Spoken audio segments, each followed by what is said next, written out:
नमस्कार आषाढी. मस्त संध्याकाळी खूप पाऊस पडलाय, एकदम कुंद वातावरण आहे, थंडी आहे आणि अशा वेळेला गरम गरम काहीतरी छान खायचा मूड आलाय. असे बाजारात मिळणारे सूप नूडल्स किंवा काय वगैरे असलं काहीतरी नको, काहीतरी नॅचरल खाऊया, टेस्टी खाऊया, पौष्टिक खाऊया. मग आज मी इथे बनवणार आहे इंडियन सूप, हॉर्स ग्रामचं. एकदम भारी, एकदम पौष्टिक, एकदम टेस्टी. तुम्ही म्हणे हॉर्सग्रामचं इंडियन सूप म्हणजे काय, तर या तुम्हाला दाखवतो. हॉर्सग्राम म्हणजे कुळीथ, आणि ही आहे त्या कुळिथाची पावडर. कुठलीही भेसळ नसलेली, घरगुती पद्धतीने तयार केलेली अत्यंत सुंदर अशी पिवळी धमक पावडर कुळिथाची. पारंपरिक पद्धतीने याला पिठी म्हणतात, पण आपण त्या पिठीच्या पद्धतीने करणार नाही आहोत. आपण थोड्या वेगळ्या पद्धतीने, थोडा चायनीज स्टाईलने तडका देऊन एकदम इंटरेस्टिंग हे करणार आहोत. त्याच्यासाठी आपल्याकडे हे काही इन्ग्रेडियंट्स आहेत: कांदा, मिरची, धणे, कोथिंबीर, खोबरं खूप महत्त्वाचं. आणि मी ह्याला सूपसारखा फ्लेवर यावा, सूपसारखं ते इंटरेस्टिंग हवं, ह्याच्यासाठी याच्यामध्ये गाजर घालतो. ॲक्च्युली माझ्याकडे फरसबी किंवा फ्लॉवर नाही आहे, पण तुम्ही फरसबी किंवा फ्लॉवर पण ह्याच्यामध्ये घालू शकता आणि ते एकदम टिपिकल टेस्टी व्हेज सूपसारखं छान लागतं. ह्याच्या व्यतिरिक्त सुद्धा काही गोष्टी लागतात, जसं की आलं लसूणची पेस्ट मी तयार करून ठेवलेली आहे. आपल्याला कोकमाचा आगळ लागतो जो आपल्याकडे आहे.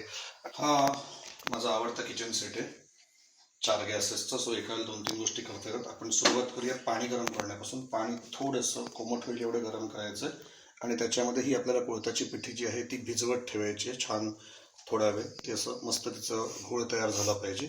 आणि इथे आपण ह्या कढईमध्ये प्रत्यक्ष पिठी तयार करायला सुरुवात करूया.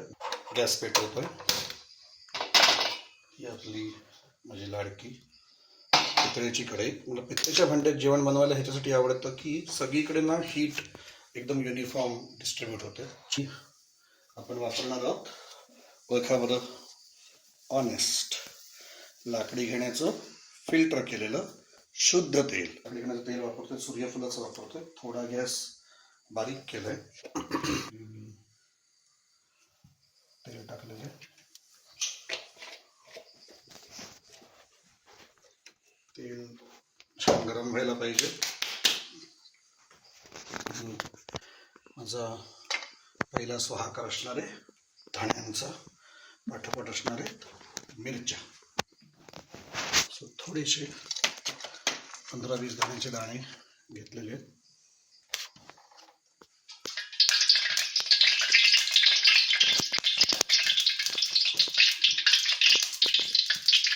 मस्तपैकी धाणे फुलून आलेले आहेत.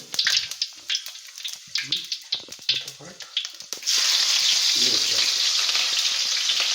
छान स्मेल येतोय त्याचा.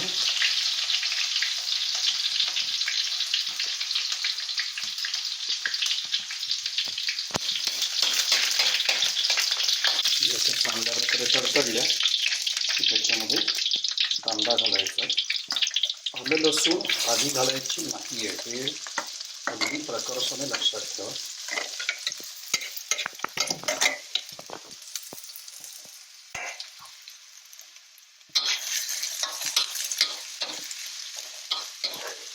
कांदा घातला, कांदा परततो. इथे पाणी साधारणपणे गरम झालेलं आहे. हा गॅस बंद करतो. थोडा वेळ कांद्याला चांगला भाजला जाऊन दे. मी तोपर्यंत पिठीचा घोळ तयार करून घेतो. गॅस मीडियम सिमवरती आहे.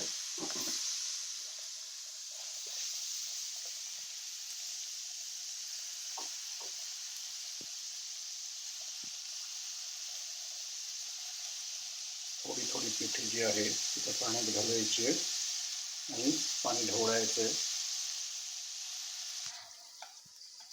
सो हे तुम्ही बघताय की साधारणपणे पिठीचा पातळ असा घोळ तयार झालेला आहे. गुठळ्या सगळ्या मोडल्या पाहिजे.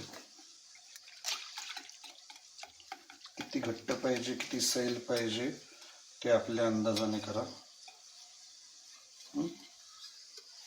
कांद्याने छानपैकी रंग बदलला.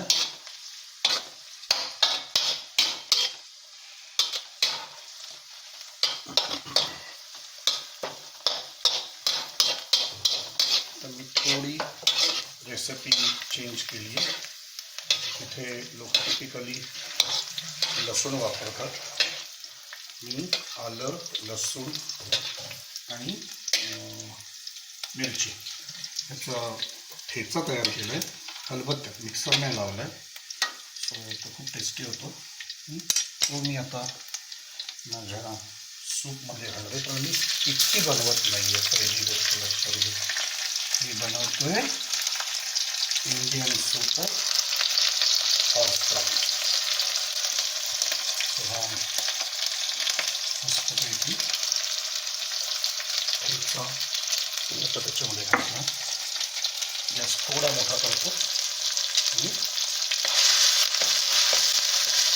छान परततो.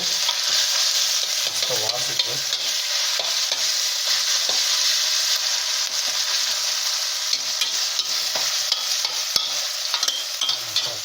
कांद्याला त्याच्यामध्ये मिक्स करूया. ठेचा घालताना जरा आपापला अंदाज घ्या. मला किती तिखट लागतं, किती मिरची लागते, काय. आमच्या एक मसाल्याच्या महागुरू आहेत स्नेहलताताई म्हणून. त्यांनी मला पाठवलेला देशी तिखटाचा मसाला थोडासा घालतो आहे. ॲक्च्युली तुम्ही जर ठेचा बरोबर प्रमाणात तयार केलात ना तर तुम्हाला मसाल्याची गरज नाही खरं तर. पण हा अंदाज तुम्हाला आपापल्या प्रश्न घ्यायचा आहे. फोडणी लागलं देऊ नका. लक्ष ठेवा, गॅस कमी ठेवा.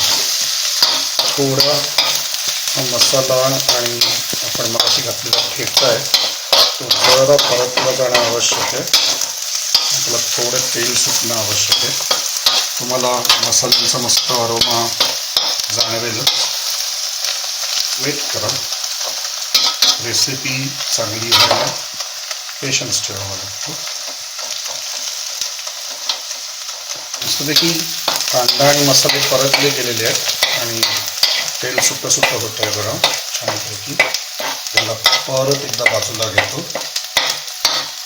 इथे मला आपल्या ज्या कुठल्या फळभाज्या घालता येतील त्या घालायच्या. माझ्याकडे आता फक्त गाजर आहे, पण तुम्ही गाजर, फरसबी, फ्लॉवर बेसिकली अशा काही गोष्टी घालू शकता. मस्त शॅलो फ्राय करून घ्यायच्या थोड्याशा. आणि बाकी कांद्याच्या आणि आलूच्या वाफेवरती ते शिजतातच.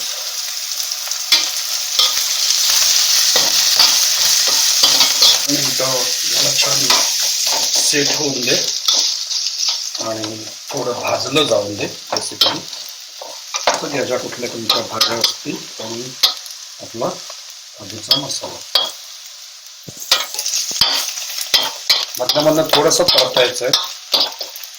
आणि या ज्या आपण फळभाज्या घातल्यात किंवा इतर गोष्टी घातल्यात त्यांना ते व्यवस्थित शिजतायत ना. अति शिजवायच्या नाही आहेत, अति काय म्हणता येईल भाजायच्या नाही आहेत. कारण आपल्याला त्यांना त्यांचं तसंच नॅचरल फ्लेवर टेस्टही करता आला पाहिजे. आणि ते मुळात थोड्याशा कडक असताना थोड्या अर्ध्या कच्च्या थोड्या अर्ध्या शिजलेल्या अशा आपल्या पोटातही गेल्या पाहिजे. फ्लॉवर वगैरे शिजतो पटकन, गाजराला वेळ लागतो, पण तो लागून दे. गाजर पूर्ण शिजणं हे काही आपलं उद्दिष्ट नाही आहे. सो ही माझा पिठीचा बेस जो आहे तो तयार झाला आहे. आणि माझ्याशी या पिठीचा घोळ होता माझ्याकडे रेडी. स्वतः हा जो घोळ आहे सगळा आणि आता ह्याच्यामध्ये टाकतो.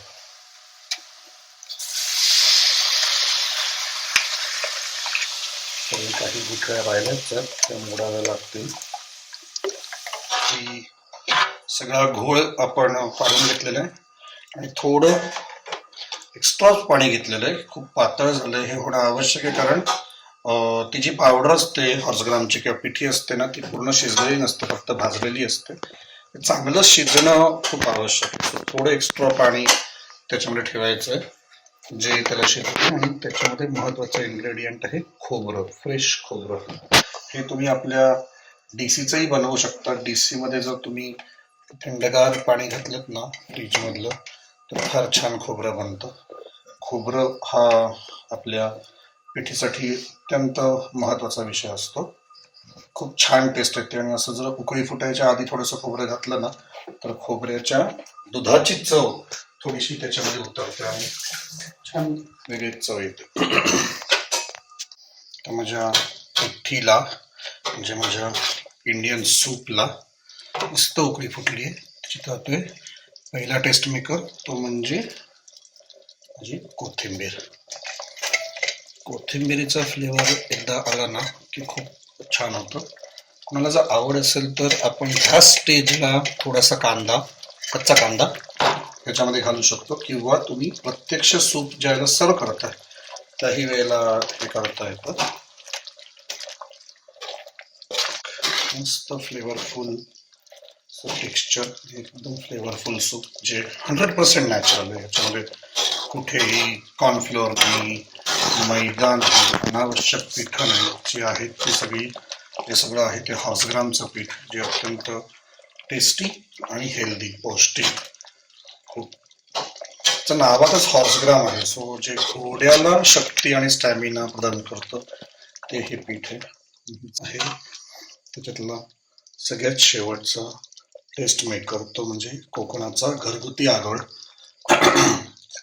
गुळपासून न बनवता ओरिजिनल कोकमांपासून बनवलेला. जसं आपण चायनीज मध्ये सोया सॉस किंवा व्हिनेगर वगैरे टाकतो ना आंबटपणा येण्यासाठी, तसं आंबटपणा ही एक खूप महत्वाची चव असते या सगळ्या पदार्थांमधली. तो चिंच किंवा अशा कुठल्या तरी गोष्टीपासून येण्याच्या ऐवजी तो जर कोकण आगळासारख्या हेल्दी, नॅचरल आणि ज्याच्यामुळे तुमची ऍसिडिटी कंट्रोल होण्यापासून सगळ्या गोष्टी नैसर्गिकरित्या घडतात, अशा टेस्ट मेकरने येईल तर त्याची चव आणि त्याचा रिझल्ट हे दोन्ही खूपच छान असतं. आणि हे आता रेडी आहे तुमच्यासाठी हॉर्सग्राम, इंडियन हॉर्सग्राम सूप. मग हे आहे आमचं फायनली तयार झालेलं Indian horse gram soup. Thank you for watching.